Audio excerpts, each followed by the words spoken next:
ఒకచోట తెగ బలిసిన కోతి ఒకటి తానే రారాజుని అన్నట్టు కాలు మీద కాలు వేసుకుని అటూ ఇటూ చూస్తూ గండుమియం బెండు తీస్తా లా లలలా, లా లలలాలా అని రాగాలు తీస్తూ చెంగు చెంగున పరుగెత్తసాగింది. ఇంత భారీ కటౌట్ని నేనిక్కడ కూర్చొనుండగా భయం భక్తి లేకుండా నా ముందే కుప్పిగంతులేస్తుందా? దీని పని బడతా అని ఉడత వైపు చూడగా, ఆహాహా 3 గింజల వేరుశనక్కాయల గుత్తి, రేపటి జీడిపప్పులు ఈ శనగగుళ్ళే, టంపుటుకాయలన్నా పల్లీలన్నా వేరేదైనా వీటి రుచే వేరు, తినడం మొదలు పెడితే ఆపడం కష్టం అని ఆ గుత్తుని తీసుకువెళ్లి తన స్థావరం దగ్గర దాచి తిరిగి వస్తుండగా,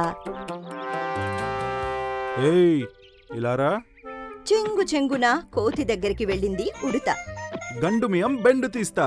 నేనెవరో తెలుసా నీకు? నాకు తెలియకపోవడమేంటి మిత్రమా? చూసి రమ్మంటే కాల్చి వచ్చిన వంశీకులు కదా. ఆ ఏంటి? అదే మిత్రమా, లంకని చూసి రావయ్యా అంటే కాల్చి వచ్చారు కదా హనుమంతుల వారు, వారి వంశీకులే కదా మీరు. గర్వంగా బాగా చెప్పావు. సరే, పని పాట లేకుండా ఊరికే తిరుగుతున్నావే? నేను ఊరికే తిరుగుతున్నానా? నా నోటిలో పాట ఉంది, నా పరుగులో పని ఉంది, బోల్డంత ఆహారం పోగు చేస్తున్నాను మిత్రమా. బోలెడంత నువ్వున్నదింత. బుడతా ఉడతా నీకెందుకు బోలెడంత? నా కోసం కాదు, నలుగురు తింటారు కదా. ఎవరా నలుగురు? మన మిత్రులే మిత్రమా. పాపం ఆ చీమలున్నాయి, ఆ వేరుశనగకి రంధ్రాలు చేసి లోపలికి వెళ్లి గింజని పొడి చేసి తింటాయి. ఆకులన్నీ పోగు చేస్తే కుందేలు మిత్రులొచ్చి ఆరగిస్తాయి. అన్నీ అలా కడుపు నింపుకుంటాయి. వాళ్ళంతా ఎవరు? ఇక్కడ ఎవరైనా నా కోసమే పని చేయాలి, నాకే సేవ చేయాలి, నాకే వంగి వంగి నమస్కారాలు చేయాలి. తప్పు తప్పు. నన్నే తప్పు అంటావా? గండుమియం బెండు తీస్తా, నిన్ను నలిపి పడేస్తా. దీన్నే అహం అంటారు, కొందరు పొగరు అని కూడా అంటారు. ఏయ్, నాకే చెప్పొచ్చావా? నువ్వెంత, నీ బ్రతుకెంత? మిత్రమా, నిజమే, నీ బలం ముందు నేను బలాదూర్. కానీ మా పూర్వీకుల గురించి విని ఉంటావు.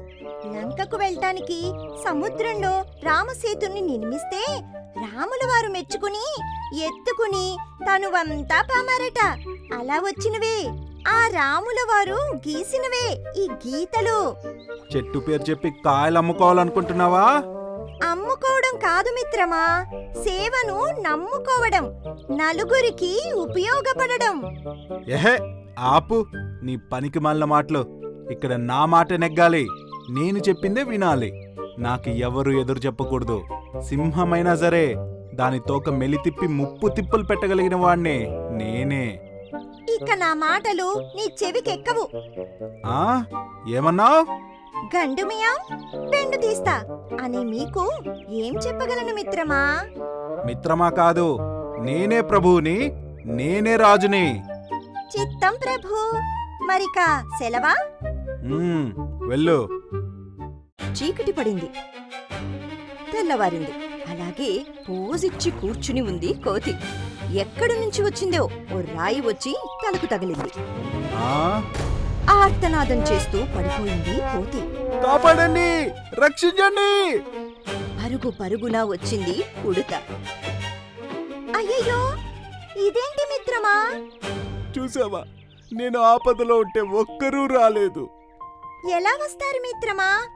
బెండు తీస్తా అంటే బెదిరిపోయి పారిపోతారు, కానీ సేవ చేద్దామని ఎవరొస్తారు?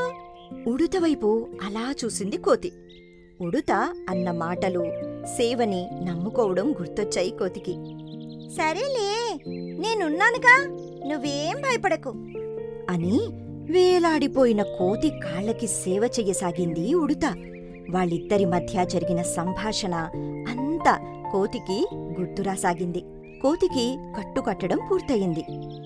మరేం పర్వాలేదు, ప్రాణాపాయం లేదు దిగాలుగా చూసింది కోతి. ఓ 4 రోజుల్లో నువ్వు పూర్తిగా కోలుకుంటావు. లేదు, నేను బ్రతకను. చిచ్చి, అవేం మాటలు, పాడు మాటలు. కదలలేని నాకు ఆహారం ఎవరు తెచ్చి పెడతారు? నేనున్నానంటున్నా కదా. నువ్వెందుకు బాధ్యత తీసుకుంటున్నావు మిత్రమా? అదుగో అందుకు నిన్నటిదాకా ఏమన్నావు? గండు మియం బెండు తీస్తా అన్నావు. ఇప్పుడు మిత్రమా అంటున్నావు. ఈ భూమి మీద పుట్టిన ప్రతి ఒక్కరూ మిత్రులే మిత్రమా. ఒకరికొకరు తోడుగా ఉండండి అన్న పరమార్థంతోనే ఆ దేవుడు మనల్ని ఈ లోకానికి పంపాడు. చెమర్చిన కళ్ళతో కృతజ్ఞతగా దండం పెట్టి అలా చూడసాగింది కోతి.